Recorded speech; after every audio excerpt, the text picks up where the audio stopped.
So as a company, we've had this conversation internally about like organic search. And I actually said to Mike, I don't even care about organic search. Like, I honestly don't even know what ours is anymore. The organic traffic we get from Google, it was a KPI we used to look at very closely, but like, I just assume it's going to zero. Welcome to the Artificial Intelligence Show, the podcast that helps your business grow smarter by making AI approachable and actionable. My name is Paul Raitzer. I'm the founder and CEO of SmarterX and Marketing AI Institute, and I'm your host. Each week, I'm joined by my co-host and Marketing AI Institute Chief Content Officer, Mike Kaput, as we break down all the AI news that matters and give you insights and perspectives that you can use to advance your company and your career. Join us as we accelerate AI literacy for all. Welcome to episode 153 of the Artificial Intelligence Show. I'm your host, Paul Raitzer, along with my co-host, Mike Kaput. We are recording this on, oh boy, Mike, it is Friday the 13th. I just realized it was the 13th. Okay, so it's 2:30 p.m. Eastern Time on Friday the 13th of June. This will drop on Tuesday as usual, but I am traveling, so we needed to get this in on a Friday. I'm not exaggerating. There was like 18 topics that ended up being newsletter only this week, if I'm not mistaken. Yeah, it was quite a So few. it was a crazy week. And the thing that was so fascinating, I told Mike this, like, was we were going through figure out what was going to make the cut to talk about. And again, we're doing this like a day earlier than we normally do. So there's probably some things even from today that could have made the cut. Every single thing we cut were things I wanted to talk about. Like, these weren't just like quick little updates. There was just I feel like each week there's more and more like significant news across different elements of AI where we could just be talking about this stuff nonstop. Yeah, Like, for sure. if Mike and I had nothing else to do, I think we honestly are at the point where we could just do this as a daily podcast and not run out of things to do. We just do like 3 to 5 things every day. But we have other things to do, don't we? There's plenty else going on. All right. Well, so we do have quite a bit to cover, so we'll get into it in a moment. This episode is brought to us by MACON 2025. Again, this is our marketing AI conference that we started in 2019 through our Marketing AI Institute brand. This is the 6th annual Marketing AI conference. It is happening October 14th to the 16th in Cleveland. The 14th is optional workshop days. We've got 4 workshops planned there. You can go read about those on the website. And then the 15th and 16th are the full event days. There's general sessions, dozens of breakout sessions, amazing exhibit hall. So definitely check that out. We are again at the Cleveland Convention Center, right across from the Rock and Roll Hall of Fame in front of Lake Erie. If you haven't been to Cleveland, you will love it. It is our hometown, so I'm a little bit biased, but everyone who comes in has an amazing experience. So check that out. It is macon.ai, maicon.ai. You can check out the agenda so far. There's still much more to be added, and the speaker list so far as we continue to add speakers throughout the summer as well. So again, that is macon.ai. And this episode is also brought to us by our 2 upcoming webinars that we talked about last week as well. As part of our AI literacy project, we offer a collection of free resources and learning experiences. We have one coming up on June 19th. That is our 5 essential steps to scaling AI class. I teach that every month. So this is a free class that teaches 5 fundamental steps for any organization of any size to scale AI in a responsible way. It's about a 35-minute presentation with 25 minutes of Ask Me Anything. So that is happening on June 19th. You can register. The link will be in the show notes. You can also go to smarterx.ai and click on the link there. And then we also have June 25th. We have the AI Deep Dive, Google Gemini Deep Research for Beginners. So in that one, I'm going to walk through a project that I did on episode 149, which I'm actually going to talk about again in a couple minutes here. But again, that is June 25th. That is also a free webinar through SmarterX, smarterx.ai. I think it's under the education link, but we will again include that link in the show notes. Okay, we had some lawsuits. We have some new models. We've got Sam Altman promising the Singularity is near. And that is just the main topics, Mike, but let's start there. Yeah, little stuff here. All right. So, first up, Paul, OpenAI has launched o3-Pro. This is their new AI reasoning model. It builds on the earlier o3 model. And these models, the reasoners, are not just designed to generate answers in chat, but to actually think. They solve problems step by step. They're especially strong in domains like coding, science, and math. And o3 Pro is slower, pricier, and much more compute heavy than its predecessors. It's also more precise in benchmark tests. It has outperformed rivals like Claude 4 Opus and Gemini 2.5 Pro, especially in very high level science and math reasoning. And some early users say o3 Pro isn't just better, it is fundamentally different in how it operates. It needs a lot of rich context, it seems, from some early experiments to actually shine, but when it's fed the right inputs, it can really help you plan, prioritize, and execute at an extremely high level of sophistication. It also shows some big gains in tool use. It knows not just how to use external tools, but also it's gotten a lot better on when to call on them. Now, this is not really designed as of right now for quick questions. It's designed for deep work. It takes a long time and demands thoughtful prompting to unlock its full potential. It thinks for a long time. You have to put more thought into the prompts. So, definitely kind of a sometimes model, depending on how quickly you're trying to get your work done. Now, Paul, first up, what are your initial impressions of o3 Pro? I know you've been using the normal o3 Yeah. quite a bit lately. Yeah, it's slow. It's I very mean, slow.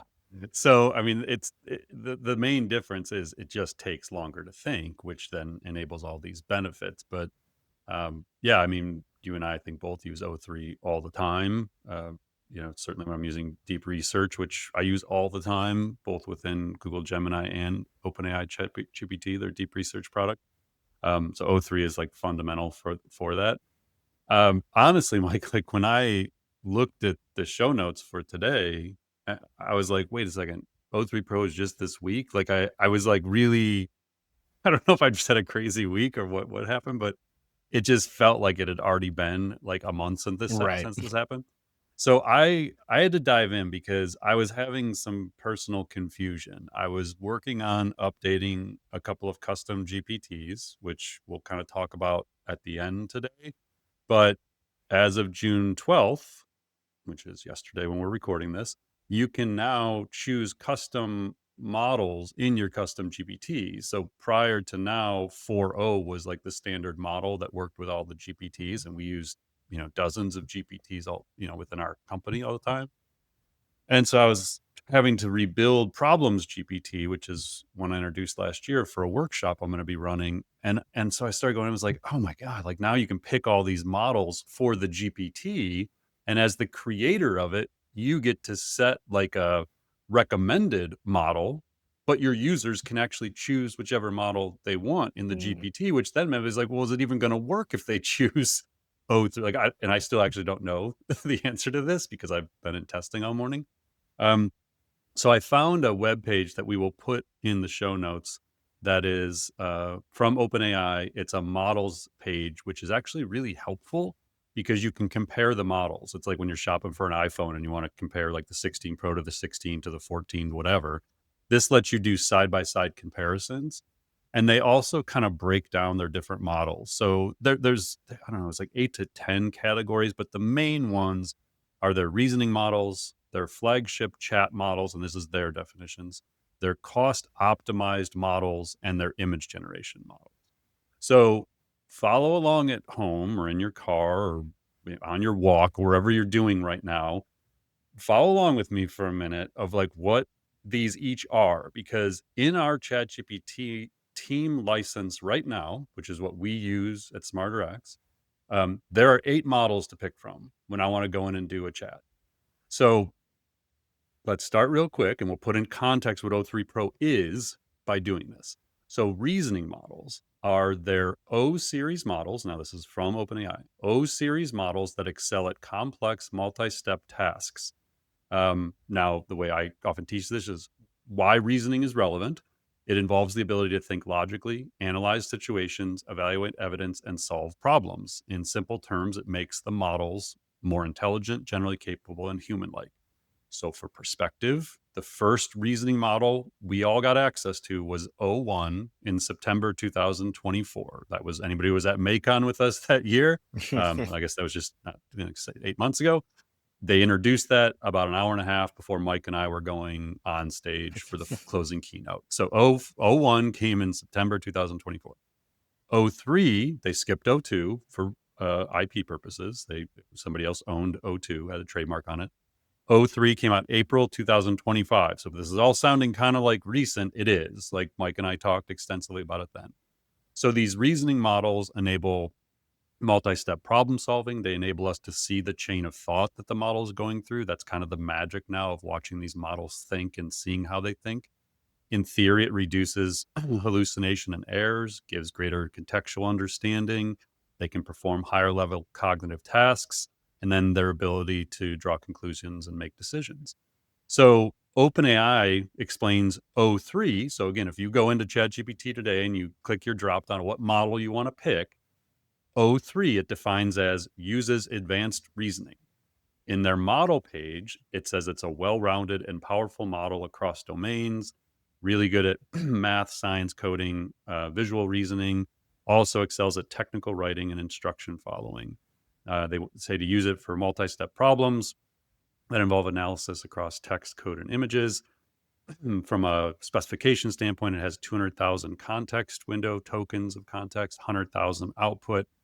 Its knowledge cutoff is May 2024. So that's o3. So that's the up until now, that was their best reasoning model. So now we have o3-Pro, which just came out. And they say best at reasoning. That is the description in ChatGPT. So it's basically o3, except it's bigger and better, and it like spends more time and compute to do things. Yeah. So they say they use reinforcement learning to think before they answer, the model does, and perform complex reasoning, uses more compute to think harder and provide consistently better answers.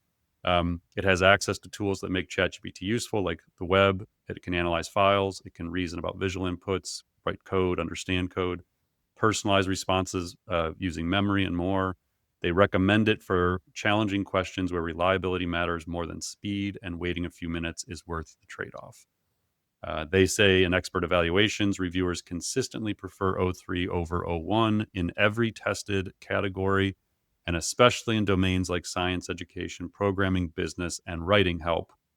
Reviewers also rated o3-Pro consistently higher for clarity, comprehensiveness, instruction following, and accuracy. Image generation is not supported with o3-Pro right now. So it is slow. It is expensive if you're using the API to build stuff. It is available for Pro and Team right now, and it said Enterprise and EDU is coming. Well, it'll be this week when you're listening to this. I think the week of whatever that is, the 16th or something, June 16th. And then beyond that, you have the traditional chat models like o4o, which they say is great for most tasks. 4.1, which is great for quick coding and analysis. I honestly have no idea when to use 4.1. And then 4.5 preview is good for writing and exploring ideas. And Mike, I've lost complete track of time. 4.5 preview just came out like, wasn't that in the last like 4 weeks? Like, isn't that a newer one that we just talked about too? Feel like it's like dog years, right? If we need like It's AI crazy. time, like I Yeah. think it was in the last 4 weeks, but it feels like it was like a half a year ago. Yeah, and then just to confuse the average user even more, in your ChatGPT dropdown, you can also choose from, and if you're building custom GPTs, you can choose this, o4 Mini, which is their fastest and at advanced reasoning, and o4 Mini High, which is great at coding and visual reasoning. Um, all this to say, Mike, o3 is great. I use it all the time. Yeah. It sounds like our takeaway here is o3-Pro is probably better. It just takes a lot longer. Um, and I don't know if there's limitations on o3-Pro right now. Like if I can only use it, like I think o3 is like, what is it, like 100 or 200 uses a week or something like I that. Like there think was so. Yeah. some weird limitation that they keep raising every 3 weeks. So you don't really know anyway. So as of right now, my current personal way I approach this is I use 4.0 for most things. It's great. Um, when I'm using my custom GPTs, like my co-CEO GPT, those are always using 4.0, and I'm very happy with how they perform. O3 is the one I predominantly use for deep research, or if I'm doing a more complex like strategy or thinking project. And so my assumption here is if you follow a similar path where you like O3 as a reasoning model and you use it all the time, then test O3 Pro. And what I think happens, and again, I think this, I assume by now they have decided internally this is what's going to happen. I think GPT-5 comes out in July or August, and my guess is it is a reasoning model and a traditional chat model. Like Mm. I think three O3 Pro and 4.5 get married and a little bit smarter and better, and they become GPT-5. I think that's what happens. So I don't know if that's helpful for anybody. I'm literally just like kind of thinking out loud here because this is kind of complex. Yeah, I've struggled with this too. Just it's what I struggle with anytime a new reasoning model comes out is like, how do I actually evaluate this? Because Yeah. I know it's smarter. I've run some O3 Pro tests. Like I can tell that this is a better output for the same prompt than I even got with O3. Great. I probably won't use it as much for a lot of the stuff I'm doing just because of how long it takes, but that'll eventually be solved. But we'll include this in the show notes. There's a Substack called Latent Space, and they made a really good point that I'm eager to dive into a bit further in my own experiments is the whole idea here that they found was really helpful. They said, the key I discovered to actually test this thing was not to chat with it. Instead, treat it like a report generator. Give it context, give it a goal, let it rip, which is how you should be probably using these reasoning models anyway. But it is tempting to just jump in, be like, here's a quick chat. Let me test out O3 Pro. And it's like, no, we might actually need to take a step back and like you mentioned with those more strategic, more complex tasks, like pick one of those instead of like 10 random things to try here and maybe go deep on one thing. Yeah, and I don't know about you, but I do increasingly find myself when I'm working on high value tasks, I almost always use Gemini 2.5 Pro and Yes. O3. Like Same. for anything I'm doing with reasoning, I always put the prompts and I'll keep the prompt thread, like the follow-on conversation. I will just have that exact same conversation in both models. And I'm just kind of and then I'll often actually throw it into 4.0 also, if it's not actually like a deep research project, if it's just like a reasoning thing. I'll sometimes just put it into 4.0 just to see what it would get without the reasoning, Right. like just Yeah. kind of the standard output up based on its training data. So yeah, I will often have 3 tabs open with 3 different models, and I will give the same project to all 3 of them. And yeah, it's just I think what I keep finding is there isn't just one model that's always best at everything. Yep. Like so. Yeah. That's such good advice too, because I get so many questions about what should I use? Should I use this? Should I use that? And it's like, well, probably realistically, the answer is you should be cycling between a few if you can. Yeah, and I know people love Claude, and, like, you'd certainly throw that into the mix if that's your go-to model too. All right, our next big topic this week, we've got some drama. Disney and NBC Universal have filed a joint lawsuit against AI image generation company Midjourney. They are accusing Midjourney of mass copyright infringement. It is the first time Hollywood's biggest studios have taken really direct legal action against a generative AI company like this. And the studios claim that Midjourney used some of their characters like Elsa, Darth Vader, the minions to train its model and create lookalike images without permission. The lawsuit includes pretty striking examples of content that was generated that looks nearly identical to iconic movie scenes. Disney and NBC Universal say they reached out to Midjourney to resolve the issue privately, but the company allegedly ignored them and continued to release even more what they call infringing versions of its tool. The complaint calls Midjourney a quote, bottomless pit of plagiarism and says its actions threaten the very foundations of US copyright law. Now, it's really important, we'll talk about this, that the famously lawsuit loving Disney is involved. is a very significant factor here because, as one expert put it to a journalist at The New Scientist, quote, "It's Disney, so Midjourney are effed, pardon my French." And he did not say effed. And it was a great quote. So, Paul, maybe you can start by unpacking this for us. I guess first I'm curious, like, why has Disney waited so long to do this? We've known these tools are producing images that are a problem for quite some time. And why Midjourney specifically getting kind of in the crosshairs here? Why Disney waited? I have no idea. I mean, I think all these, Hollywood studios, they all are using and plan to deeply integrate AI into what they do. So, I mean, like, they're all benefiting from generative AI and they probably understand it's aimed on their stuff. I mean, that's pretty obvious. It's not hard to figure that out. Um, I don't know, like, maybe it's just been everybody's trying to do backroom licensing deals and figure out ways to get these labs to at least put filters in so that the stuff they trained on can't just be requested and shown. I mean, that's what we saw originally with, like, the, image generation stuff from ChatGPT. You would say, "Show me something of The Simpsons," and it would start to output it, and you'd watch the Simpsons characters showing up, and then it'd be like, "Oh, sorry, can't do that due to Right. licensing reasons." And then when they came out with the new one, they're like, "Oh, screw it." And then XAI is like, "Screw it." And, like, everybody's just kinda like, "Alright, let's just go." And it was almost like we talked about the podcast at the time, we just kinda reached the, like, they don't give a shit phase of IP infringement, like, so I don't know what goes on behind the scenes and, like, what decisions these AI companies are making. They all know they trained on the data. We all know they trained on the data. We all know the models are capable of outputting that data and the images and the videos and the audio to look and sound exactly like the training data. It's not like this is a big secret. So, and it's not like this is the first lawsuit. Like, Right. just episode 152, we talked about Reddit and Anthropic. And I think at the time I said, well, if they did, it's in the data. This isn't hard to figure out if Anthropic took the data or not. So in this case, and it's a 110-page filing, the lawsuit, and it's very obvious. Like, if you go look at the links we'll put in the show notes, I mean, it is literally just outputting the exact characters from Disney Yeah, movies it's when you crazy. prompt it to do it. There's no disputing this. Like, so my initial reaction, I put this on X. I said, start with Midjourney for legal precedent, then take on Google, OpenAI, Meta, XAI, and others who have likely done the same thing.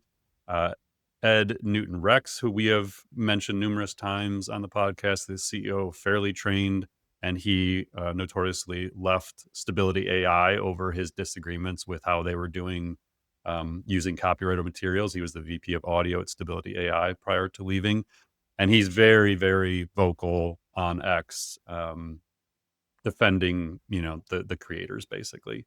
So he replied to me, absolutely. I said, that's what I was assuming. Seems like the obvious reason. Easier path to precedent, then settle with the others and do licensing deals, and hopefully in the process establish mechanisms to compensate the creators and artists. So that was what I was setting. And then I actually put this on LinkedIn as well, some expanded version of this. And I said on my LinkedIn post, like, hey, I would love to hear comments from actual legal experts in my network. I am not a legal expert, Mm, but this seems pretty obvious what's going on. So our friend Sharon Torek, who is an IP attorney and founder and owner of legal and creative Torek law firm, she replied. So here's an actual legal expert commenting on this situation. She said, Midjourney looks to have taken its cue from big AI on this. Why else would you ignore a cease and desist demand from a huge copyright holder? And as you pointed out, Mike, Disney does not mess around. mm, Um, she continued, they are potentially waiting out the New York Times and other similar copyright holder cases pending against OpenAI to see if there's a roadmap for avoiding infringement liability altogether. And if not, to get big AI's blueprint for working out licensing deals with creators, parentheses, for pennies on dollars of worth depending on the copyright owner. She continued, and I agree that Midjourney and companies similarly sized are best first targets for setting precedents. They are less well funded defendant than OpenAI for sure. So far, the US Copyright Office is holding tight somewhat on creators' rights. We'll see if the court cases proceed similarly. So I then said could lead to a bunch of settlements, licensing deals, and hopefully some mechanisms for the compensating creators. And then, Mike, I'll just call out a couple of quotes because, I mean, this was the New York Times article. This was everywhere by middle of the week. Everybody's got articles on this, but some of these are very telling. So A 110-page lawsuit contends Midjourney helped itself, quote, helped itself to countless copyrighted works to train its software, which allows people to create images and soon videos that blatantly incorporate and copy Disney and Universal's famous characters. The one quote you mentioned, but it also said Midjourney is the quintessential copyright-free rider and a bottomless pit of plagiarism. AI startups like Midjourney, which was introduced in 2022, train their software with data scraped from the internet and elsewhere, often without compensating creators. Practice has resulted in lawsuits from authors, artists, record labels, news organizations. And then you kind of alluded to this. Disney and Universal are the first major Hollywood studios to file copyright infringement lawsuits. Um, Midjourney lawsuit indicates that Disney and Universal, two of the most powerful traditional entertainment companies, have been biding their time while taking aim at Midjourney for infringing on prominent characters like Darth Vader, the Minions, the Frozen princesses, etc. Um, the lawsuit reads like a shot across the bow to AI companies in general. There's a quote that says, "We are bullish on the promise of AI technology and optimistic about how it can be used responsibly as a tool to further human creativity." It's from Horatio Gutierrez, Disney's general counsel. And then he continued, "But piracy is piracy, and the fact that it's done by an AI company does not make it any less infringing." As you said, they sent a cease and desist. It was ignored by Midjourney. Universal then sent a cease and desist last month. That was also ignored. And they're asking them to pay damages, but don't indicate how much. They also want a judge to stop Midjourney from offering its forthcoming video service without appropriate copyright protection measures, which I assume, Mike, means, listen, if you trained on the stuff, that's a problem. You got to compensate us for it. Yep.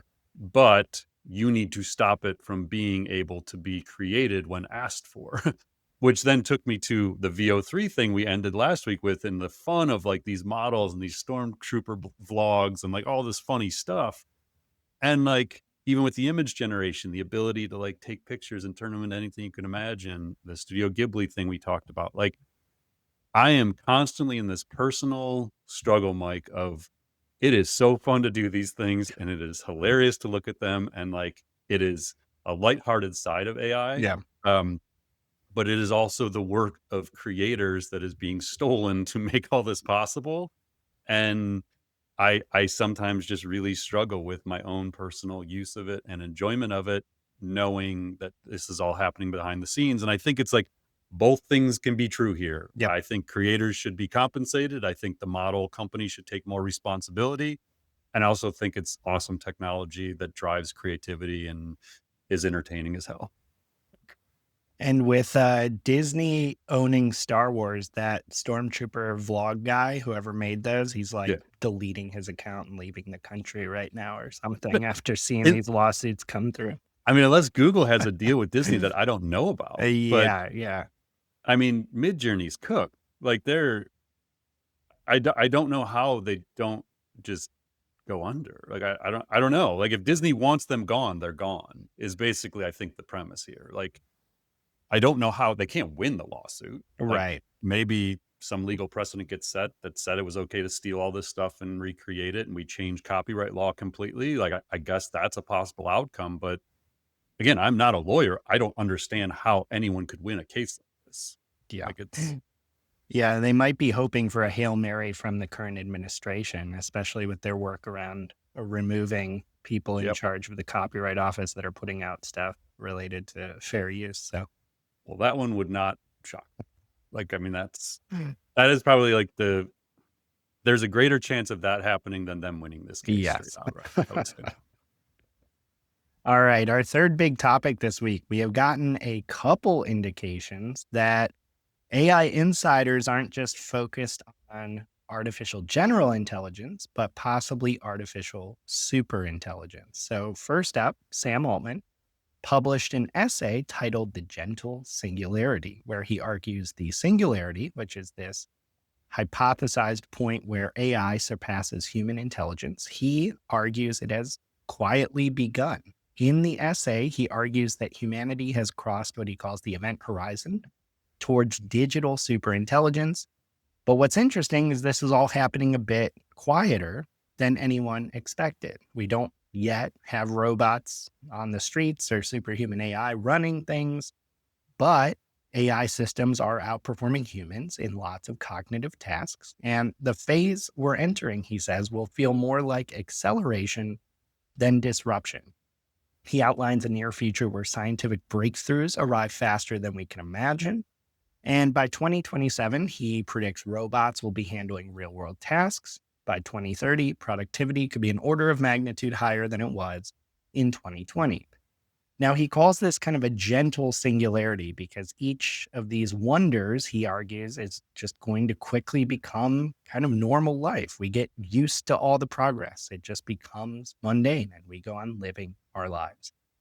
Now, at the same time, we got news that Meta is making a bold new bet on superintelligence. Mark Zuckerberg has launched a secretive new AI division aimed squarely at building superintelligence. To kickstart it, he's personally recruiting dozens of top AI researchers, and he has placed Alexander Wang, the founder of Scale AI, at the head of this. He's able to do that because Meta is looking to acquire a 49% stake in Scale AI, which is best known for labeling the data that trains lots of the top AI systems. Now, this deal values Scale AI at 28 billion. Meta is hoping that Wang and his team and infrastructure can help fix what Zuckerberg sees as a performance lag in Meta's Llama AI models. And their mandate is to beat the competition to AGI and possibly superintelligence, then embed those across Meta's ecosystem. So, Paul, let's first start here with Altman's essay. There are some big claims in here. Altman didn't invent the concept of the singularity, but he thinks we're approaching some version of it. What do you think? Uh, there's so many ways to go with this conversation. So in episode 129, we had a main topic that was literally just titled superintelligence. And so I was going back and trying to figure out what led us to talk about it at that point. And it was a Sam Altman tweet. So on January 4th of 2025, Sam tweeted, "I always wanted to write a 6-word story. Here it is. Near the singularity, unclear which side." Meaning, are we before or after the singularity? Has it already occurred? Um, and so I then kind of shared the story of like this idea of super intelligence. And so again, you can go back and listen to episode 129. But what I shared at that point was there was a paper published by the Google DeepMind team, Shane Legg, who kind of coined the term AGI. Um, the levels of AGI for operationalizing progress on the path to AGI. So in that paper, DeepMind tried to lay out these sort of different levels of artificial intelligence. Level 0 being no AI, level 5 being superhuman. And so in their paper, level 5 is superintelligence. And so the highest level in their matrix is termed combined performance and generality. The definition means that level 5 general AI or artificial superintelligence will be able to do a wide range of tasks at a level that no human can match. So they define superhuman performance as outperforming 100% of humans. So when we're talking about superintelligence, people have different definitions, but that is like the Google DeepMind definition. Um, in terms of this, Sam's most recent essay, he likes these essays. He's been writing more of them, it seems, lately. In February of this year, we had 3 observations from Sam. We'll put the links to each of these in there. I'm not going to dive into each of these right now. In January of this year, we had reflections from Sam. In May of last year, or May of this year, actually, we had GPT 4.0, where he kind of talked about the new model and the implications. But the one I want to linger on for a minute is Moore's Law for Everything. And this is from March 16th, 2021. Anyone who's heard me give a keynote, I will often reference this article because it was a moment in time when everyone wasn't listening to Sam yet. There, certainly within Silicon Valley and the tech world.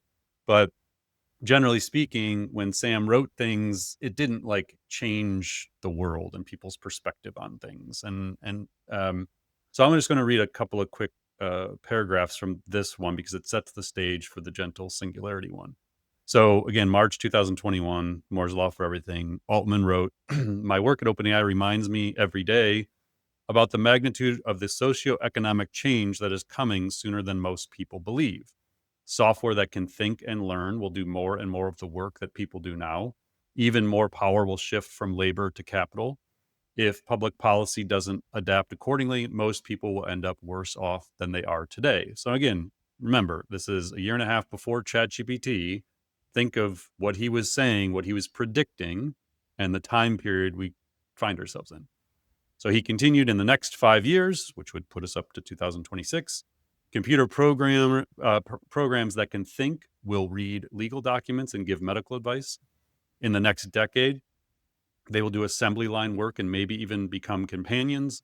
And then the decades after that, they will do almost everything, including making new scientific discoveries that will expand our concept of everything. The coming change will center around the most impressive of our capabilities, the phenomenal ability to think, create, understand, and reason. To the three great technological revolutions, the agricultural, the industrial, and the computational, we will add a fourth, the AI revolution. This revolution will generate enough wealth for everyone to have what they need if we as a society make it make it responsibly. So I share that before I comment on this gentle singularity one, because um, certainly Sam can be perceived as a hype man who's trying to raise the value of his companies and raise more money and do all these things. Um, but as someone who's like followed his work and his writings for like a decade now, he generally writes things that he has seen or that he is very confident are going to be true in the near future based on things that he has seen or the trajectory of the things that they're building. So my personal experience is he's not really someone who tries to overhype things. He's someone who actually sort of sees more of the future than most of us get access to, and he tries through his words to prepare people for that future. um, so then when we get into this the gentle singularity, a book both you and I read, Mike, Superintelligence, Path, Dangers, and Strategies from Nick Bostrom. I think it came out in 2014. They all read that book too. Mm. I'm actually listening to Empire of AI right now from Karen Howe that we mentioned on the show a couple weeks ago. And she tells the story of the creation of OpenAI and the significance of that book and Bostrom's thinking to Demis Hassabis and Elon Musk and Sam Altman in that time period, in that 2014 realm. Mm. So this idea of superintelligence and then even going further back to singularity, like this is not new stuff for these people. They have thought about this. They have worked towards these concepts. So the singularity is sort of this, in theory, hypothetical point where AI surpasses human intelligence, leading to the rapid and uncontrollable technological advancements. So it suggests that AI becomes self-improving and it can create these super intelligent machines that are beyond human comprehension. So when we talk about singularity, we are now not just talking about AGI, where it's like generally capable of doing what the average human does. We are talking about an AI that is beyond any human that has ever lived, like at everything. Mm. And so that's what you have to understand him to mean when he's talking about the singularity. He's talking about the moment when super intelligence has arrived. And his tweet from January is like, maybe it's here, maybe it's not, but we're close to it either way. So a couple of excerpts. He says, we have recently built systems that are smarter than people in many ways and are able to significantly amplify the output of people using them. The least likely part of the work is behind us. The scientific insights that got us to systems like GPT-4 and o3 were hard won, but will take us very far. So what he's saying is the really unknown parts already happened. Like we proved that intelligence could exist, that it could reason, that it could think, that it create, that understand. Mm. Now it's just solve a few roadblocks and like we get there is kind of what he's saying. So he said, in some big sense, ChatGPT is already more powerful than any human who has ever lived. 2025 has seen the arrival of agents that can do real cognitive work. Writing computer code will never be the same. 2026 will likely see the arrival of systems that can figure out novel insights. 2027 may see the arrival of robots that can do tasks in the real world. This generally aligns with the AGI timeline episode that I did. and we'll put the show notes, and that was at 142. I forget what episode that was. That sounds Um, right. But yeah, we'll yeah. drop it in the notes. So yeah, when I laid out the AGI timeline, nothing he's saying here changes my perspective so far. He then continued, a lot more people will be able to create software and art, but the world wants a lot more of both, and experts will probably still be much, probably carries a lot of weight here. Experts will probably still be much better than novices as long as they embrace the new tools. Generally speaking, the ability for one person to get much more done in 2030 than they could in 2020 will be a striking change, and one many people will figure out how to benefit from. So, this is kind of like the source of his optimism. He talks about we do not know how far beyond human level intelligence we can go, but we are about to find out. Um, Talks about already we live in incredible digital intelligence and some initial shock. Most of us are pretty used to it. So he's basically saying like things happen, these things got crazy smart, and we just sort of adapted to it. And he thinks singularity is going to be something similar. It's just going to happen, and we're going to adapt. I did think this was interesting, and I saw a lot of people sort of citing this one. He said, as data center production gets automated, the cost of intelligence should eventually converge to near the cost of electricity. And then in parentheses, he put this: people are often curious about how much energy a chat GPT query uses. The average query uses about 0.34 watt hours, about what an oven would use in a little over 1 second, or a high efficiency light bulb would use in a couple of minutes. It also uses about point, I can't even see how many zeros that is, 0.00085 gallons of water, roughly 1/15th of a teaspoon. Hmm. I've never seen those numbers like that before, Mike, No. broken out. I don't know if you have either. Okay. Um, he said there'll be there will be hard parts like whole classes of jobs going away. But on the other hand, we will be getting much richer so quickly that we'll be able to seriously entertain new policy ideas. Looking forward, this sounds hard to wrap our head around, but probably living through it will feel impressive but manageable. And then he kind of wraps with, and again, I'm just pulling out excerpts. This is like probably like a 2,500 word article. We, in parentheses, the whole industry, not just OpenAI, are building a brain for the world. It will be extremely personalized and easy for everyone to use. We will be limited by good ideas. For a long time, technical people in the startup industry have made fun of the idea guys, quotes, people who had an idea and were looking for a team to build it. It now looks to me like they are about to have their day in the sun, meaning being able to build things isn't going to be the hard part anymore. It's Right. going to be the people with the ideas to build things. So I don't know if you have any other thoughts on that before we talk about scale, but it's a lot. And I want to, again, for people who haven't been following AI for years, or maybe listening to this podcast for the last couple of years, and this is all still kind of new to you, and you're trying to figure out who is Sam and what is OpenAI and why is it so important and why is everybody talking about them all the time? Sometimes I like to just like provide a little bit of a historical context as to kind of who they are, where they are. And I would actually, I'm not through the whole Empire of AI book yet, Yeah. but it does do a really good job in the first couple of chapters of teeing up how Sam got where he is and became so powerful. And it's very complimentary to the Genius Makers book by Kate Metz that we always recommend, Mike.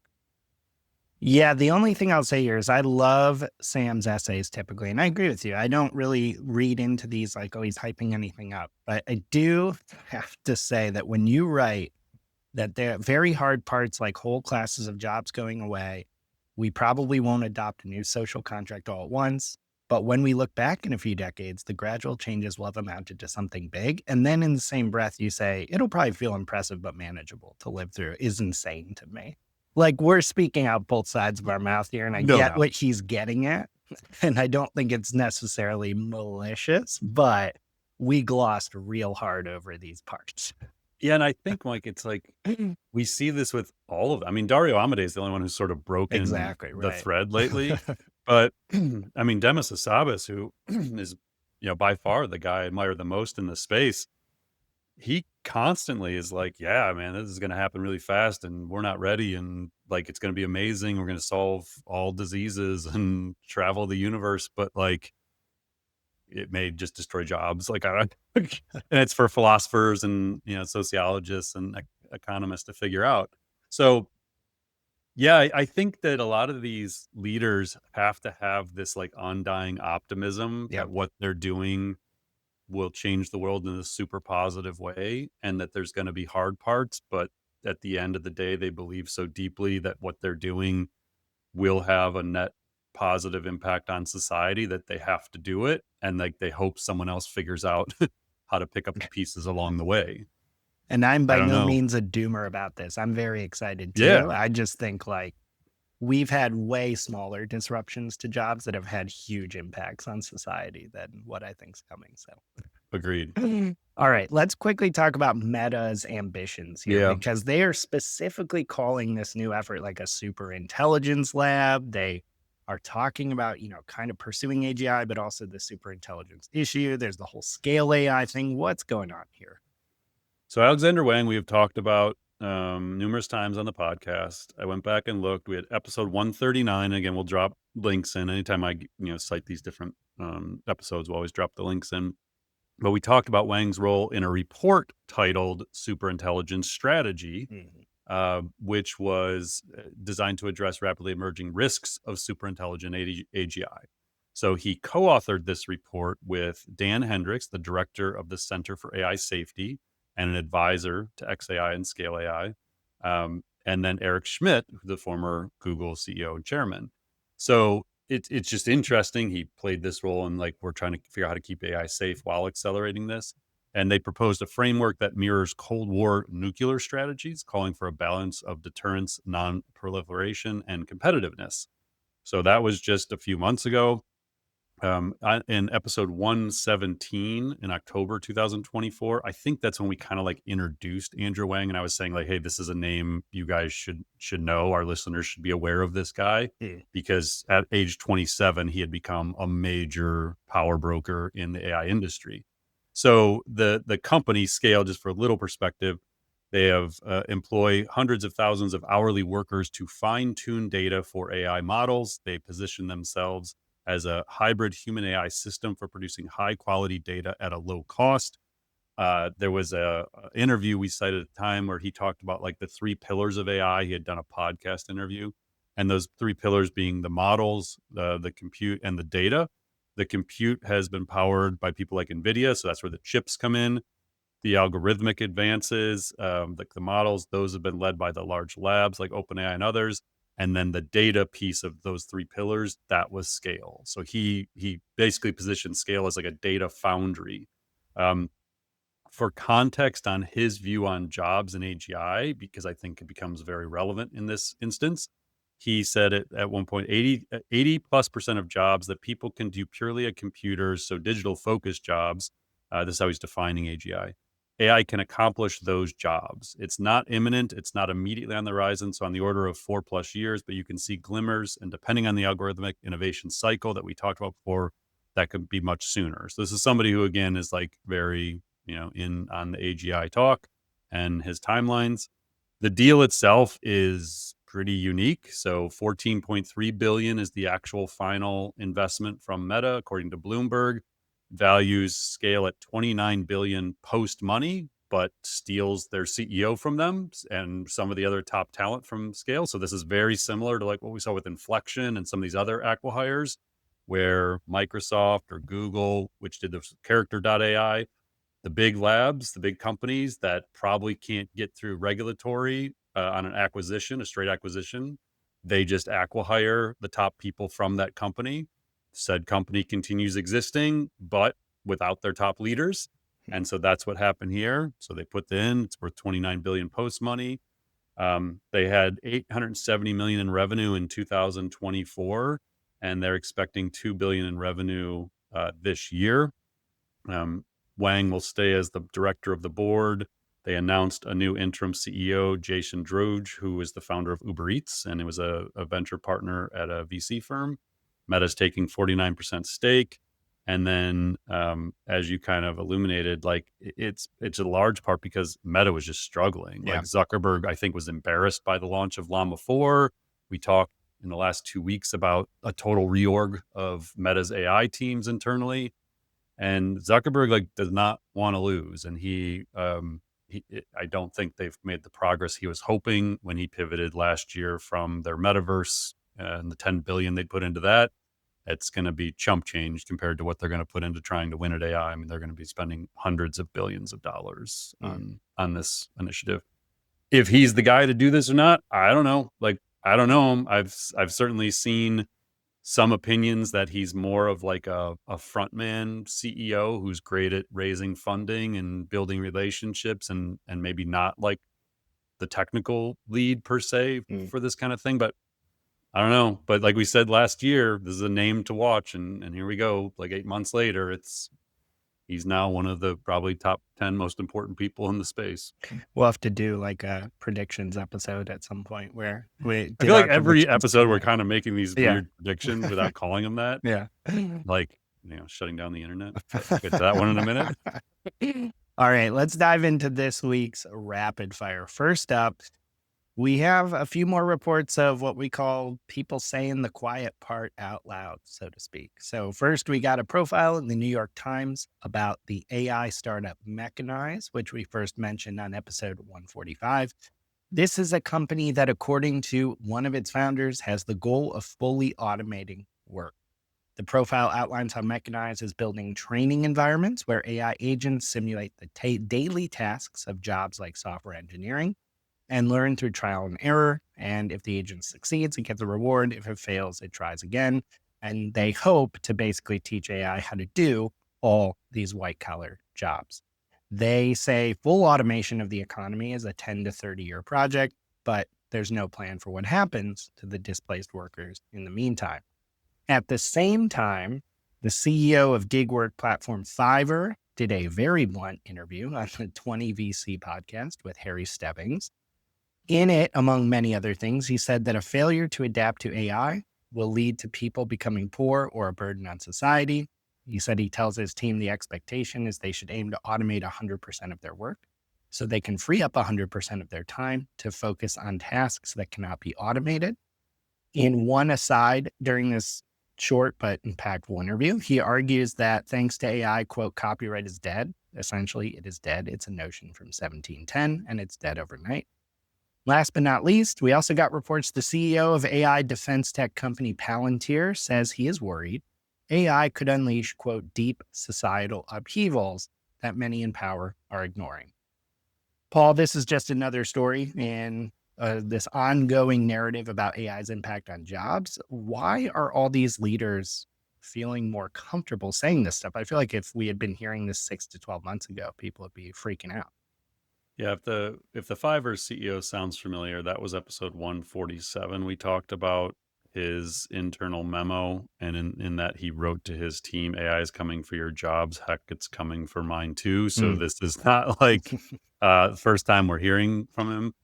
The mechanized one, yeah, we talked pretty in depth about that one as well when first kind of learned about them. But I'll just call it a couple of good pieces here from Kevin Roos, who's just a great writer, New York Times. His lead I just loved. So he starts the article. Years ago, when I started writing about Silicon Valley's efforts to replace workers with artificial intelligence, most tech executives at least had the decency to lie about it. I It's thought like, that was such a great line. that's so good. So he then continues, quote, "We're not automating workers, we're augmenting them," the executives would tell me. "Our AI tools won't destroy jobs. They'll be helpful assistants that will free workers from mundane drudgery." And then he wrote, of course, lines like those, which were often intended to reassure nervous workers and give cover to corporate automation plans, said more about the limitations of the technology than the motives of the executives. Back then, AI simply wasn't good enough to automate most jobs, and it certainly wasn't capable of replacing college educated workers in white collar industries like tech, consulting, and finance. That is starting to change, Roos writes. So, mechanized approach to automating jobs using AI is focused on a technique known as reinforcement learning, which we talked about.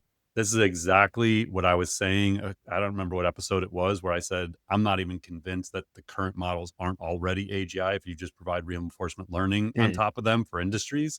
And so, like, the article in New York Times goes on and says, Mechanized is creating new training environments for these models, essentially elaborate tests that can be used to teach the models what to do in a given scenario and judge whether they've succeeded or not.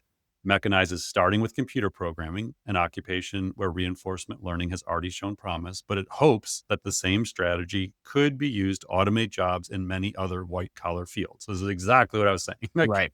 just take the core model, give it a bunch of examples in the legal industry, HR, whatever it is, and you just train it. So if you remember episode 149, we talked about this idea of figure out which industries are going to be impacted, which professions, by the total addressable market of the salaries in those industries.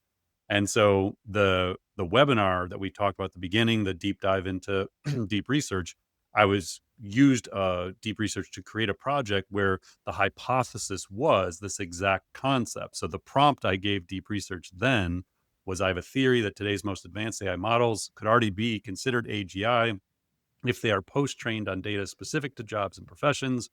I'm assuming a definition of AGI, of AI systems that can perform at or above average human. The motivating factor for developers and entrepreneurs to build these AGI-like systems could be the total addressable market of the salaries in a given profession. And then I asked it to run that analysis.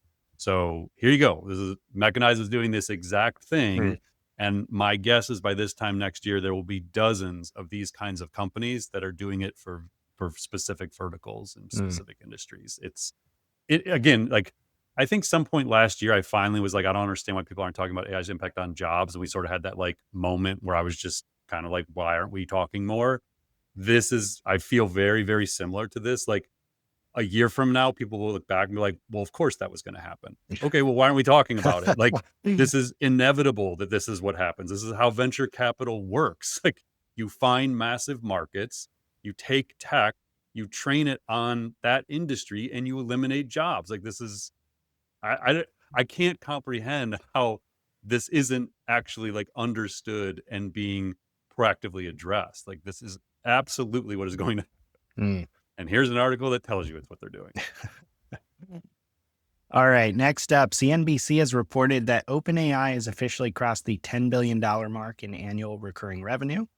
That figure includes revenue from consumer subscriptions, business tier ChatGPT tools, and API usage. Notably, it excludes licensing money from Microsoft or one-off enterprise deals. Now, what's also interesting, another report says that to keep this machine going, the company has also, according to Reuters, just signed a major cloud computing deal, not with its longtime partner Microsoft, but with Google. So according to Reuters, OpenAI will begin using Google Cloud to train and run its AI models. Until now, Microsoft Azure was OpenAI's exclusive infrastructure provider, but with all the skyrocketing demand, this is forcing OpenAI to diversify. So, Paul, this seems like a bit of a surprise. I think you had even posted this saying, I didn't see this one coming. Yeah. Yeah, it's wild. I mean, I'm not even sure what to think about it other than, if you don't believe that OpenAI and Google think this future is possible that we're always talking about this podcast, like build the data centers, build the energy infrastructure, build the intelligence, like just like this obvious path that they see, that anyone's willing to do deals with anyone to bring that future to life. Like, it's just, yeah, what the companies that seem like the fiercest of competitors. Now, if XAI and OpenAI do a deal, all bets are off. Like, I can't see that right now. Yeah. But everybody's invested in everybody. All of them trade researchers, not trade, all of them poach researchers from each other all the time. They all go to the same parties. Like, I don't know. It'd be so fascinating someday to like read the story or like watch a soap opera about this, because it's crazy how like one week you're talking about, and honestly, like other parts of the company are probably still like fighting with each other and don't like each other, but like, whatever, do this deal. Big companies, lots of different divisions. But yeah, I did not see that one coming. I was very surprised. I actually had to go find a second source on that one just to make sure that it was like real. All right, some more Google-related news. The Wall Street Journal reports that news sites, in particular, are getting crushed by Google's new AI tools. Publishers like the HuffPost, Washington Post, and Business Insider have seen their Google search traffic plunge by over 50% in the last 3 years because Google's new AI features are answering user questions directly with no clicks required. In fact, according to the report, executives at Publications like The Atlantic and The Washington Post now talk openly about preparing for a post search era. Google, however, still insists it is driving high quality traffic to publishers from things like their AI overviews. Now, at the same time, a separate article also revealed in The Verge that Google is offering buyouts to employees in its core search organization. According to internal memos obtained by The Verge, the voluntary exit program is aimed at workers who don't feel aligned with Google's current strategy. The buyouts are available to US staff in search marketing, research, and core engineering, but not in DeepMind, Cloud, or YouTube. So, Paul, based on these numbers, it is getting pretty tough out there for companies that rely largely on organic traffic to drive growth. Also interesting to see Google buying out employees in the search division. Like, do we need to start reading between the lines here? So as a company, um, we've had this conversation internally about like organic search. And I think it was just like last month, I actually said to Mike, like, I don't even care about organic search. Like Yeah. I honestly don't even know what ours is anymore. The organic traffic we get from Google, it was a KPI we used to look at very closely. You may still look at it, Mike, but like, I just assume it's going to zero. Like I really do. Yeah. I just assume that like the future organic search just isn't going to matter. Now, that's not gonna be true for every type of business. We're a, B2B company, like, different industries are gonna treat it differently, but I just kind of assume that it's just dead, like, that it's just gonna be very, very different, and, like, let's just move on with our lives. When I heard the news about the offer to buyouts in the search department, I was like, "Okay, they're doing it." Like, Yeah. they're gonna do the thing people assume they wouldn't do, which is make the move to cannibalize their own core products if they have to. Yep. And it actually led me back. I don't remember, Mike, if you read this one back in the day, but one of my favorite books when I was running my agency was called Will and Vision. Hmm. It said how latecomers grow to dominate markets. And they basically talked about like the enduring companies had those two components, like a vision for a market that other people didn't, but they had will to actually like do something. And when you break down like what does will mean, the one thing that always stood out to me was relentless innovation is like a characteristic of having the will. And in the book, they define it as enduring market leaders continually innovate, even if it means disrupting their existing successful products. This is something that Google outwardly hasn't appeared willing to do. I'm not condoning layoffs or like anything like that. I'm just saying, like, they know where this is going. I mean, the data on ChatGPT's adoption is off the charts. Yeah. It's a whole generation of new users that are just not going to use Google search. And I think they have to accept that. Like they've lost that. That generation isn't going to. So now you got to make your play and you have to kind of move to where the markets are going to go.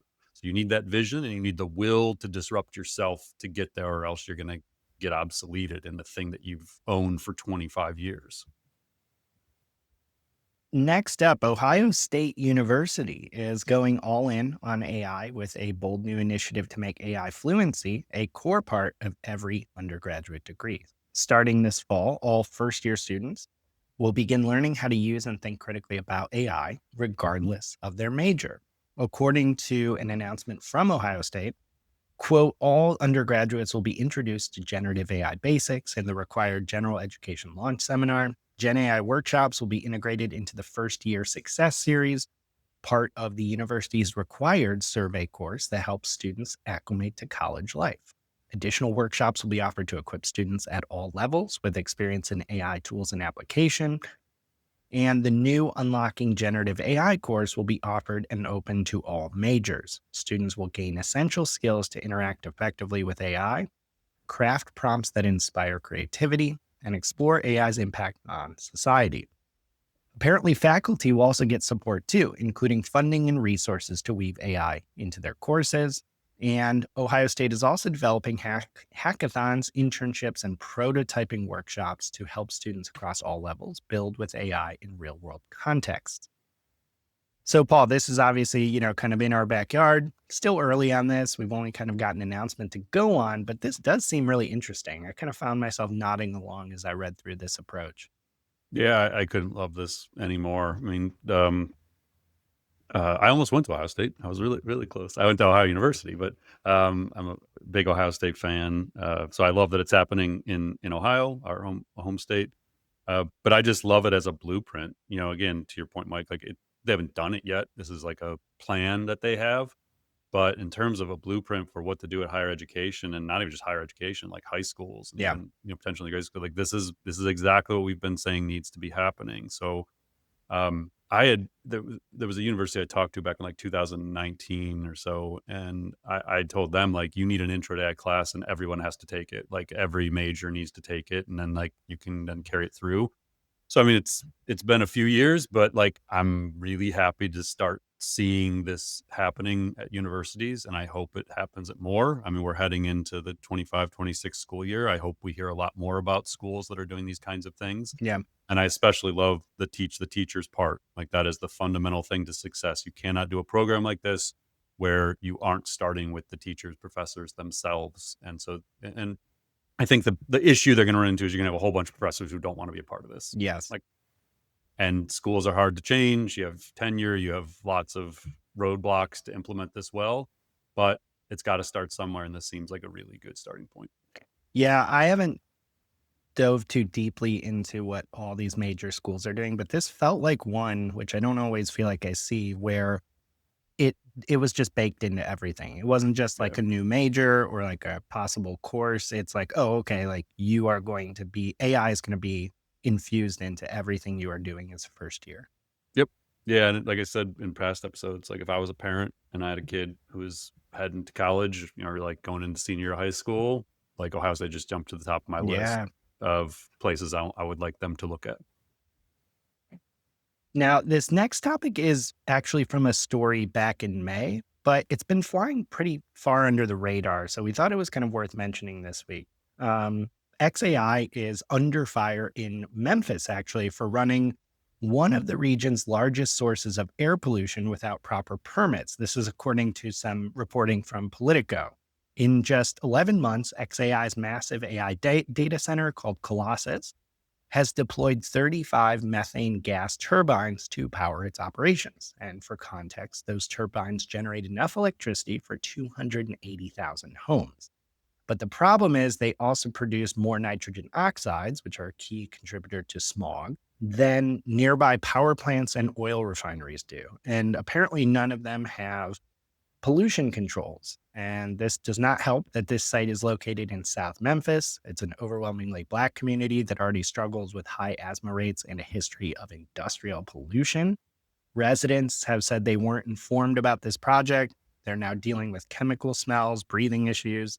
XAI claims the turbines are temporary and don't require permits. Community groups, environmental lawyers, former EPA officials that talk to Politico argue XAI is violating the Clean Air Act and putting lives at risk. So, Paul, in your view, as you're kind of reading this, and we've been kind of going back and forth on this story for a couple weeks here, is this more a story of XAI specifically cutting corners, disregarding regulation, or is this a bigger problem in AI? Well, I think we wanted to touch on this one because I think the environmental impact of AI is a very important topic, but it's also something I get asked about a lot Yeah. when I go out to talk. So I think more and more people are starting to just connect the dots of the bigger macro level stories related to AI. And so I think these ones around the environment are just very important to call out to people. Some people may just be unaware that this is an issue. So you have, obviously the energy and the impact just from standard just training and use of AI, but then you do have stuff like this where just skirting regulations or going around regulations. I don't know that this is like this specific instance of these temporary generators and stuff is like a more widespread thing. Yeah. This is probably more of an Elon Musk thing. And it's historically how Elon does stuff. He always, whether it's SpaceX or Tesla or Neuralink or any of his companies, he just pushes the limits of what's legally allowed and sometimes is willing to just go beyond legal limits in lieu of progress. Yeah. And so without judgment, like it just is what it is. This is who he is. It's how he runs his companies. And it's understandable if stuff like this is very, very upsetting to people. um, again, it goes to this whole, the current administration and their regulations and their thoughts on clean air. I don't honestly see this being something that's going to rise to the level of concern for them. I think that there's a lot of things that um, progress and acceleration will take precedent over stuff like this. Right. And so maybe if it pay a fine or something like that, but I mean, they're just going to do what they have to do. But we want people to be aware of these things. And then if they're topics that are of interest to you, to know to go pull on that thread and go deeper on it if it's something you're really passionate about.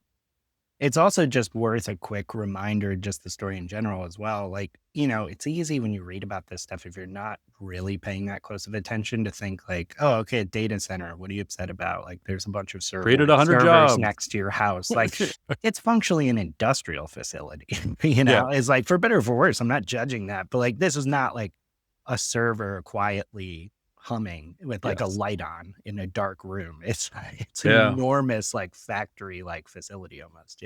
Yeah, and we just had, like, in Cleveland, so we have a IX center, which is out near the airport, this big exposition center. They do, like, car shows, boat shows, all that stuff, and I don't know if it's, like, publicly confirmed yet, but they're shutting it down, and it's gonna become an Amazon, data center Yeah. because there's actually a power supply on site. So like all these labs are just basically trying to find existing energy infrastructure, whether it's next to a nuclear power plant or next to an electrical grid, whatever, Mm. and just like, nah. And again, you can like some news stories will be like, hey, it's going to create 200 jobs and it's going to be great. And it's like, okay, but what's the environmental impact Yeah, of this? right. All right, next up, there is a popular company called Kalshi, which is a prediction market where you can bet on the outcome of real world events. And they're getting a little more popular because they just released this incredible fully AI generated ad during the NBA finals. Now, this ad, which was made with VO3, which we'll talk about in a second again, is a 30-second spot that features fully AI generated video and audio that looks and sounds hyper realistic. And it features a bunch of different characters in crazy situations, making pretty wild bets on a bunch of different events. So before I talk to you real quick about how this video is made, I want you, if you're watching, to take a look at this ad. We're going to play it real quick here. Indiana gonna win, baby! We're in Florida asking people what they put their money on! I'm all in on OKC! Indiana got that dog in them. Will egg prices go up this month? I think we'll hit $20. Now, what's really jaw-dropping here, outside of just the ad itself being awesome, is how it was made. So the ad's creator posted about what went into this. He started off by posting, quote, "I love that this was shown next to $400,000 commercials and it cost me like $400 to generate." Then he detailed how over a couple days, he used Gemini and ChatGPT to write scripts based on some initial ideas from himself and the Kalshi team. He then used Gemini to take the scripts, convert those into prompts for VO3, which is Google's latest video model. He then said he ran about 300 to 400 generations in VO to get the 15 usable clips that made this up. And he posted it cost about $400 and it took, quote, one person 2 to 3 days. That's a 95% cost reduction versus traditional ads. He did say, however, quote, "Just because this was cheap doesn't mean anyone can do it. I've been a director 15 plus years. Brands still pay a premium for taste. The future is small teams making viral brand adjacent content weekly, getting 80 to 90% of the results for way less." So, Paul, this was really cool to see. And I think with both of us coming from the agency world, I couldn't help but watch this and think traditional expensive advertising is pretty good. Yeah, I mean, it seems like a bit of an inflection point. I mean, Yeah. it's not like this is the first time someone's made something super clever with AI, but Right. it's this context of an NBA finals and a major ad spot, and like it wasn't an AI studio that did it or a ad, studio that did it. It was this guy. Um, and so there's that party that's like, man, the impact this is going to have on creative studios, good and bad. There's the there's the downstream of, well, there's the studio that does it, but then like, what about all the people who would have been involved in making this thing? Right. Not just the creatives, but the actors and everyone involved in the supply chain to build an ad. Like you start to think about the downstream effect of all that. And then on the positive side, you say, anybody can now be a creator. And yes, taste and experience definitely still matters, but now all of a sudden the barriers are gone to like create something. You can take a couple classes and grind on it for like 30 days and figure out how to get really good at using Google Flow or, in VO3. And Right. all of a sudden, like you can just create anything. Like, I don't know. I mean, you can't put it back in the box. Like this is the future we're heading towards. But I do think this in retrospect will probably end up being like a kind of a pretty significant moment from a creative perspective. And just we can't underrate the fact this is kind of going viral because, like it or hate it, I feel like there's going to be a fair amount of executives going to their agencies being like, well, wait, they just made this. Why can't we do it for Yeah, $400? You know? for sure. Yeah. Which I And know I is mean, like a worst nightmare sometimes for agencies, but like that's going to happen. yeah, and think about how much like going to the Super Bowl next year. Like think about Oh how my much gosh. money these brands spend to make ads, millions of dollars. And they're all gonna be looking at their agency and being like, yeah, no. Like I want something like that. And then I want it to be super clever. And you've got $5,000 or $50,000 or Right. whatever it is. All right, next up, Paul, we really messed up because we joked a couple times this past week that we should never have done last week's segment on AI and cybersecurity because we jinxed this whole thing. And now it's Friday the 13th and we're in real trouble probably because this past week we saw OpenAI have a significant outage on Wednesday, though it was short-lived, thankfully. That was followed by a huge Google Cloud related outage that knocked out tons of popular online apps and services. In the same week, we also got an interesting report in Fortune that researchers uncovered a critical security flaw in Microsoft 365 Copilot. This is dubbed Echo Leak. It is what experts call a zero-click vulnerability. That means you can trigger it without the user doing anything. The attack basically works by sneaking hidden instructions into a seemingly harmless message. Copilot reads this automatically. It's in an email. It obeys the hidden commands and unknowingly leaks internal data. And it also covers its tracks. Now, Microsoft says it's patched this issue, but Paul, what I'm curious to get your take on is like, this is not the only issue, the issues we're going to see. With all these outages, security threats, like what do we do about this? The further we go down the road of AI transformation, I feel like the harder it's going to be to get anything done if AI tools go down. Yeah, I don't know. I mean, I don't redundancies is the first thing, but like to your point, I mean, I think it was Cloudflare that was the original issue, but I mean, it was Spotify, AWS, Etsy, Box, MailChimp, Google Cloud, Discord, Shopify, OpenAI, Twitch. Like everybody basically runs through this Yeah. service. And so when it went down, everything went down. And yeah, I mean, I must have got a dozen messages, like text messages, LinkedIn messages, like, "Hey, it's you and Mike's fault. Like, you guys had to go talk about what happens when like AI models and workers go down." So God. yes, we apologize if we jinxed the internet. Apparently, yeah. I don't have the answers. Like I think right now there is this argument for redundancy. I think it needs to be built into contingency planning in organizations as they become more reliant on agents and these different platforms like an OpenAI or Anthropic or Salesforce or Microsoft, like whatever you're reliant on. Yeah. They've all gone down before. Like everybody doesn't have 100% uptime, but the more your workers are dependent upon these agents to get anything done. I mean, it's almost like, you're doing math and like say, okay, you don't get the calculator for the next 5 hours. And it's like, Right. or spreadsheets that can do formulas. And I got to like go back and do math. Well, if you have a generation of workers who never learned how to do stuff manually, then like, what are you going to do? So I don't know. I think right now it's probably one of those, like, it needs to start being part of your contingency planning. If we become dependent on agents and they're producing X amount of our output, what happens if we lose that output for 24 hours, 36 hours, whatever it is? I think it's just real things that need to start becoming part of actual strategic planning.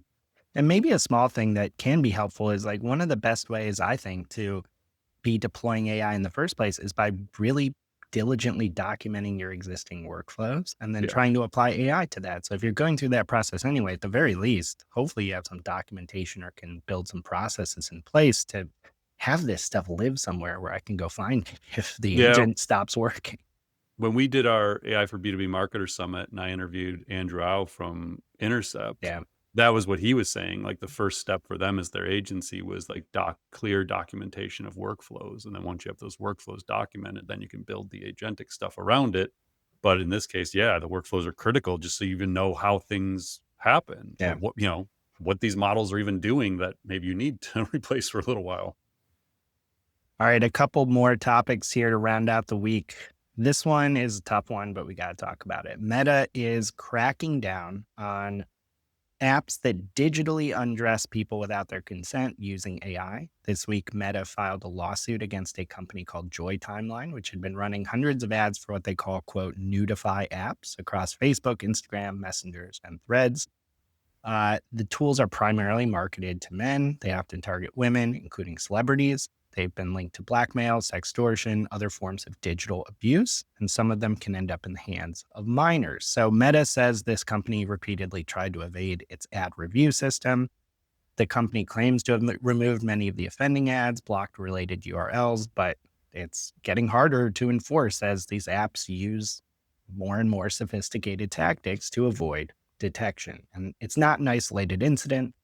There were investigations last year by 404 Media and some lawsuits around non-consensual deepfake tools that are really quickly proliferating. So, Paul, this is like a topic that definitely can make you sick to your stomach, but like we have to talk about it just briefly because it's not like a doomsday prediction. It's not like a one-off crazy headline. Like this is happening fairly often, and people and parents should probably be aware that it is possible. And school leaders. Yeah. I mean, it kind of, I guess it starts to fall into these like societal impact ones, like the AI companion, Yeah. AI grieving, like these sort of topics that aren't always easy or fun to talk about, but there has to be a level of awareness around what's going on and what the technology is capable of doing so that we can be proactive about it. And, part of this is a technology platform story. And like, is Facebook doing enough to, curtail this stuff? Part of it is people are just disturbing. Like who the Right. hell creates this? Like, why? It's just like, yeah. I mean, there's parts you're just like sad for humanity that someone decided like, hey, let's go make some money by creating a product like this, and then like people chose to work for a company to run ads for them to like, I don't know, like, yeah, there's parts where you just want to be ignorant to things like this happening around the world, but that doesn't do anybody any good. So yeah, I guess we're just trying to kind of shine a light on some of these things so there's a level of awareness and whatever we can individually do proactively about it. All right, our final topic this week, couple things related to GPTs. So we kind of alluded to this. OpenAI has just released an upgrade for GPTs. So from now on, you can actually choose from the full set of ChatGPT models when you're configuring a GPT. So previously, if you built a GPT, it would default, I think, to GPT 4.0. But now you can specify which model your GPT should use. And also users can switch models apparently while they're using your GPT. So if you have already published GPTs using older models, you'll probably want to revisit those and test out how to optimize them or make them better even for new models, new options, especially reasoning models. And then also, Paul, we wanted to talk a little bit about kind of a debate that sprung up in some of the comments we've seen of like, using GPTs versus using projects. They have overlapping capabilities in some cases. You can use them for similar things in certain cases, though they're different. Maybe walk me through the implications of the new GPT upgrade and then GPT's first projects. Yeah, so this is Mike and I were literally debating whether we even talk about this one because neither of us was like super confident as we were getting ready to record this about if we could even explain this properly. And then I was like, well, maybe the fact that we can't figure this out is actually worth talking about.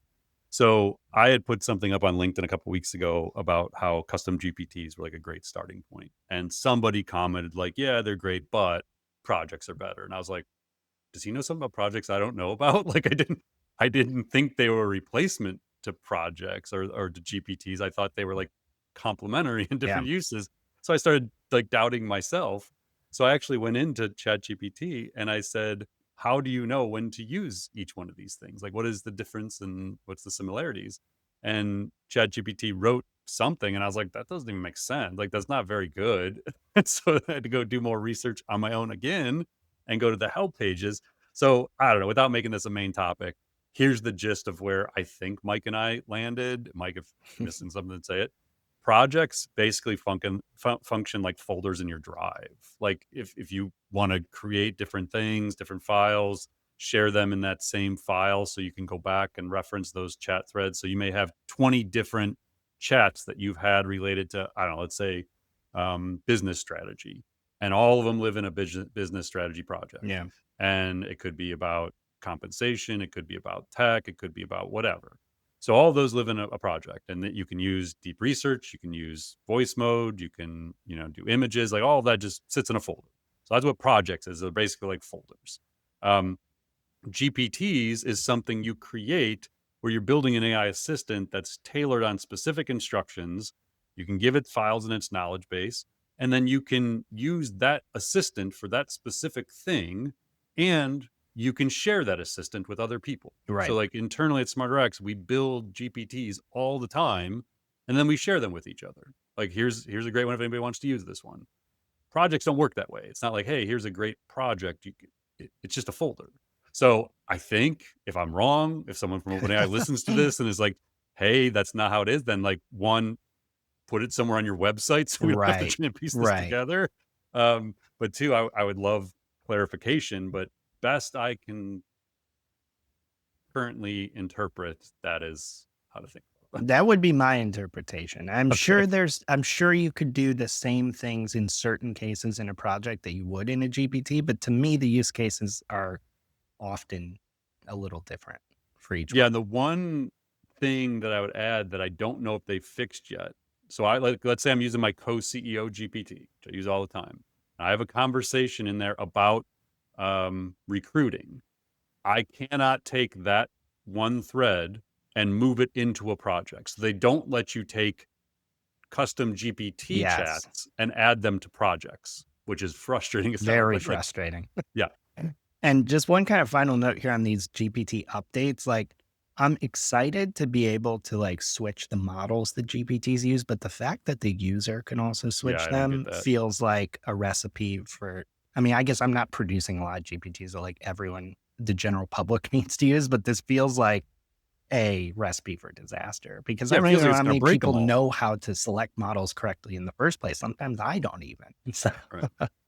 Yeah. So the thing I'm doing with mine, Mike, is like the ones I have that are public that were built using 4.0 that like are based, I'm going in and updating in the instructions in the back end that 4.0 is the recommended model to make sure that it's at least that's the one that's being primarily used. Because I have no idea if someone goes in and picks o3 or o3-Pro, if it breaks the GPT, like if it's even going to do what it's supposed to do anymore. Right. And while it does have that little label next to it that you can indicate a model is recommended by the creator, it's like you can just ignore that. Totally. Yeah. All right, Paul, that is a wrap on a busy week in AI. Appreciate, as always, you breaking everything down for us. Yeah. And again, there was 18 things that didn't make the cut. So a reminder, we've got 2 newsletters. We've got a This Week in AI that comes out on Tuesdays, right, Mike? That comes out on Tuesdays when the podcast drops, and that's got links to everything. And then I publish a Exec AI Insider on Sundays. That's through smarterx.ai. You can go subscribe to that one. And on the Sunday one, I'm sort of previewing some of what's to come with an editorial up front. And then the This Week in AI includes like a bunch more links. So this would be a good week to be subscribed to the newsletters, I would say. All right. Thanks, everyone. And as a reminder, we will have a second episode this week. AI Answers will drop on Thursday. And that is based on the last class that we did, which was Intro to AI. Was it intro? Yeah. Yes, because scaling. Yes, we did an intro to AI class last week, or maybe that was this week. I am completely lost right now. The most recent intro to AI class we did, we had like 70 or 80 questions during that class. So we are going to do our best to get through as many of those as we can. So Kathy McPhillips will be back with me for an AI Answers episode 154. That will be. All right. Thanks, everyone. Thanks for listening to the Artificial Intelligence Show. Visit smarterx.ai to continue on your AI learning journey. and join more than 100,000 professionals and business leaders who have subscribed to our weekly newsletters, downloaded AI blueprints, attended virtual and in-person events, taken online AI courses, and earned professional certificates from our AI Academy, and engaged in the Marketing AI Institute Slack community. Until next time, stay curious and explore AI.